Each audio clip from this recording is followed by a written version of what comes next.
તો કંઈક રીતે ક્યાંક મદદરૂપ થવાનો પ્રયત્ન કરવો. એમાં જે જગ્યાએથી આપણી પાસેથી મદદની અપેક્ષા હોય, સગાવાલા હોય, પ્રસંગે ટાણે થોડું આપણે ઓછું બનતું હોય, ના ફાવતું હોય, ના ગમતું હોય, તોય મદદરૂપ થવું, તમને એનો આનંદ બહુ આવશે અને સંબંધો સુધરશે. તો એ પણ આપણે આપણી જીવન મર્યાદા સંબંધી એક વાત છે. બીજી એક વાત આપણે મર્યાદાની દ્રષ્ટિએ સમજવાની, ટુ નો યોર લિમિટ્સ, કે આપણી જિંદગી આ 70 વર્ષની છે, આપણી ક્ષમતા બહુ ઓછી છે, આપણને કાલની પણ ખબર નથી, તો બહુ હોશિયારી મારીને બહુ મોટા અભિપ્રાયો કે નાસ્તિકતા તરફ જવાનો જે આપણે કુદરતી ઘણી વખત ઢાળો પડી ગયો છે ને, ત્યાં આપણે આપણી મર્યાદા મૂકવી જોઈએ. આપણી લિમિટ આપણે જાણી રાખવી જોઈએ કે હું 15,000 રૂપિયાની નોકરી કરું છું અને મારે રતન ટાટા અને મુકેશ અંબાણી વિશે અભિપ્રાય ના અપાય. પેલો રેકડીમાં મીઠું વેચતો હોય ને, છૂટક મીઠું, એ ચર્ચા કરે કે આ ટાટા સોલ્ટવાળા જે ત્યાં મીઠાપુરમાં ફેક્ટરી, તારે શું એની ચર્ચા કરવાની? અહીંયા કોલસાથી કોકની દિવાલ ઉપર 3 સ્તંભ ચિતરીને, કોકની દિવાલ બગાડીને, ક્રિકેટ રમીને મોટો થયો હોય ને, એ પાછો ચર્ચા કરે આજે T20માં વિરાટ કોહલીએ ખોટો શોટ માર્યો. તો તને બધી ખબર પડે છે? તારી લિમિટ તો તું જાણ. તને ખબર છે તું કોના વિશે અભિપ્રાય આપે છે? તું કોના વિશે અભિપ્રાય આપે છે એની લિમિટ તો આપણે જાણી રાખવી જોઈએ ને. તને ખબર છે આ 145 કિલોમીટરની સ્પીડે બોલ પડે એને કેવી રીતે રમવો હોય તને ખબર પડે છે? આપણે બધા ક્રિકેટ રમ્યા, પણ આપણે જિંદગીમાં કોઈ દિવસ વિરાટ કોહલી જે ફેસ કરે છે ડિલિવરી, એ આપણે એકેય ફેસ નથી કરી. 145 કિલોમીટરની ઝડપે બોલ પડતા હોય, ભૂલથી તું સામે ઊભો રહ્યો તો 6 બોલ ફેંકે છે, પેલો બોલર જતો રહે, પછી અમ્પાયરને તું ફરિયાદ કરે, બોલરને કોને કંઈક નાખે, એક્શન કરીને કેમ જતો રહે? ખબર પડી? કંઈ દેખાવું જોઈએ ને. ટપ્પી પડીને જતો રહેતો હોય તો અમ્પાયર કે પાછળ જો તો 3માંથી કશું વધ્યું ના હોય. એટલે ત્યાં દોઢ ડાયા નહીં થવાનું.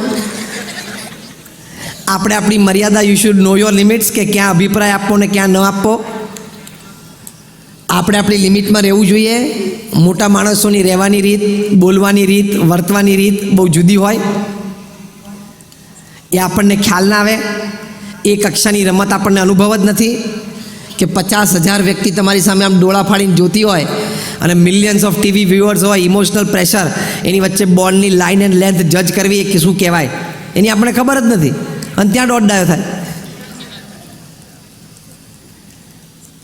એકવાર અમે આઈઆઈએમમાં ત્યાં બેંગ્લોરમાં એક પ્રસંગે ગયેલા અને પ્રવચન પત્યું, પછી પ્રશ્નોત્તરી ચાલતી હતી. એમાં એક જણાને એક સ્ટુડન્ટ અને ફેકલ્ટીએ સાથે મળીને પ્રશ્ન તૈયાર કર્યો. અમને પ્રશ્ન પૂછ્યો, અમને સંતોને. અમને એમ કહ્યું એમને કે તમારા સંપ્રદાયમાં મર્યાદાઓ છે, તમારા સંપ્રદાયમાં રીતભાત છે, 2-4 વસ્તુ ગણાવી. એ અમને તો બુદ્ધિમાં બેસતી નથી.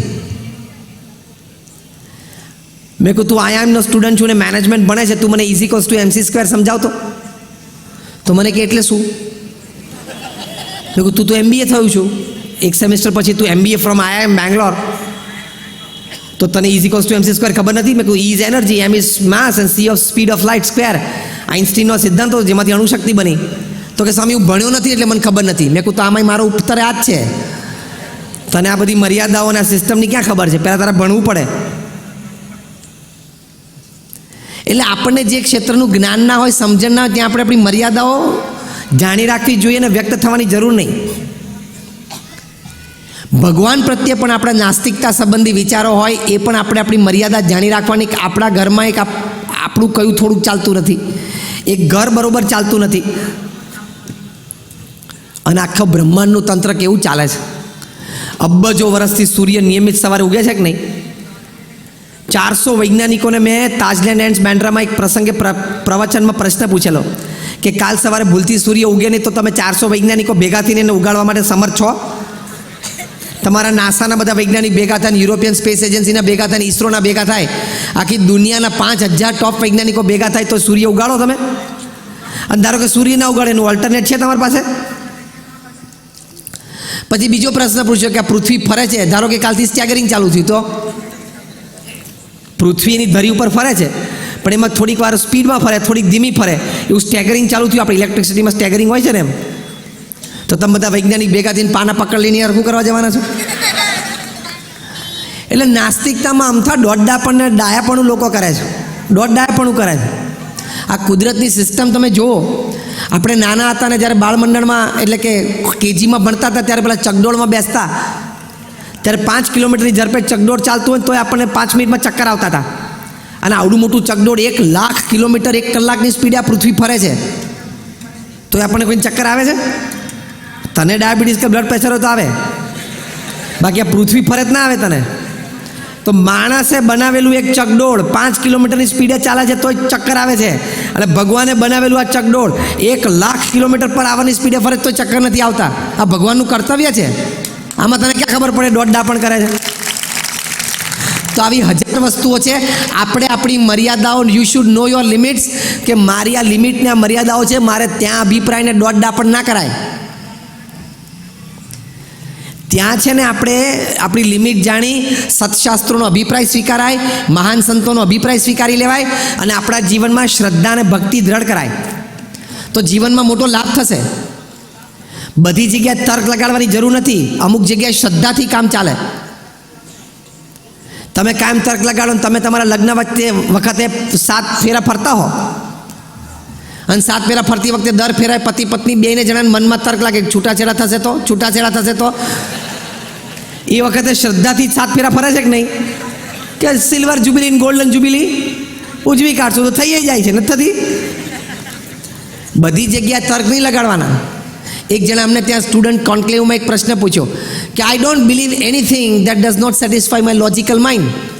મારો તર્ક, મારી બુદ્ધિને જ્યાં સુધી સંતોષ ના થાય ને ત્યાં સુધી કોઈ વાત નથી સ્વીકારતો. મેં કોઈ દિવસ ઉનાળાના દિવસે રાત્રે આઈસ્ક્રીમ ખાવા ગયો છું? તો કે હા, ઉનાળામાં રાત્રે ગરમી હોય ત્યારે કોક વખત આઈસ્ક્રીમ ખાવા ગયો છું. મેં કહું તો આઈસ્ક્રીમ હાથમાં લીધા પછી પેલા રિટેલરને પ્રશ્ન પૂછે છે કે કઈ ભેંસના દૂધમાંથી આઈસ્ક્રીમ બન્યો છે? એ ભેંસ તું મને પહેલાં દેખાડ, એ ભેંસનું દૂધ નીકળતું દેખાડ, એ ભેંસનું દૂધ અહીં કેવી રીતે પહોંચ્યું એ પ્રોસેસ મને કહે, અને પછી હું આઈસ્ક્રીમ ખાઉં. મારી તર્કની બુદ્ધિ સેટિસ્ફાય થાય ને પછી આઈસ્ક્રીમ ખાઉં તો આઈસ્ક્રીમ એ ઓગળી જશે અને જિંદગીમાં આઈસ્ક્રીમ નહીં ખા. એની કરતાં શાંતિથી આઈસ્ક્રીમ ખાઈ લે ને ભાઈ. એમ આપણે દોડડા પણ કરવાની જરૂર નહીં. ભગવાન ક્યાં જોયા ને ક્યાં જોયા છે. મહાન સંતો પ્રમુખ સ્વામી મહારાજે કહ્યું એટલે વિશ્વાસ રાખીને કરવાનું, તો એમને આનંદ આવશે. Man walks by faith, he doesn't walk by logic. માણસ છે પોતાનું જીવન પૂરું કરે છે શ્રદ્ધાથી, તર્કથી નહીં. તર્કથી જીવન પૂરું કરવા જાય એ હંમેશા હારે અને દુઃખી થાય. શ્રદ્ધાથી જીવન પૂરું કરે એ સુખી થાય અને જીતે. આ પૃથ્વી પરનો સિદ્ધાંત છે. એટલે આપણે આપણી મર્યાદાઓ જાણી રાખવાની, કે તર્કની મર્યાદા મૂકી દેવાની અને શ્રદ્ધાની અપાર મર્યાદા ખોલી નાખવાની, તો તમને આનંદ રહેશે, તો જીવન તમે જીતી જશો. તો આવા મહાન સંતોએ આપણને, તુલસીદાસજી હોય, તુકારામ હોય, ભગવાન સ્વામિનારાયણના વખતમાં મુક્તાનંદ સ્વામી, બ્રહ્માનંદ સ્વામી જેવા મોટા સંતો હોય, અત્યારે પ્રમુખ સ્વામી મહારાજ છે, મહંત સ્વામી મહારાજ જેવા મોટા સંતો છે, એમને અનુભવ છે. એ આપણને કહે છે કે ભગવાન છે ને આપણે ભક્તિ કરવી જોઈએ, તો આપણે માની લેવાનું. અને એ આપણા નાસ્તિકપણાના કે અવિશ્વાસના વિચારો એ મર્યાદામાં રાખી અને આપણે આ શ્રદ્ધા અમર્યાદિત કરીએ તો નો લિમિટ. આપણા આનંદનો કોઈ આમ લિમિટ ના રહે. અને આ બધું જ સાયન્ટિફિકલી પ્રૂવડ છે. આપણા સત્શાસ્ત્રોની વાતો બધી જ વૈજ્ઞાનિક દ્રષ્ટિકોણથી સાબિત થયેલી છે. મારી પાસે એવા 500 પ્રૂફ છે જે ઇન્ટરનેશનલ સેમિનાર્સમાં, કોન્ફરન્સીસમાં, રિસર્ચ પેપર્સ, સર્વે પેપર્સ પ્રગટ થયા હોય. 50,000થી પણ વધારે થયા છે કે જેમાં ભગવાન પ્રત્યેની શ્રદ્ધા અને ભક્તિથી તમને શારીરિક, માનસિક, આંતરિક લાભ કેટલો થાય છે. એમાંથી 500 જેટલાની કોપી મારી પાસે છે.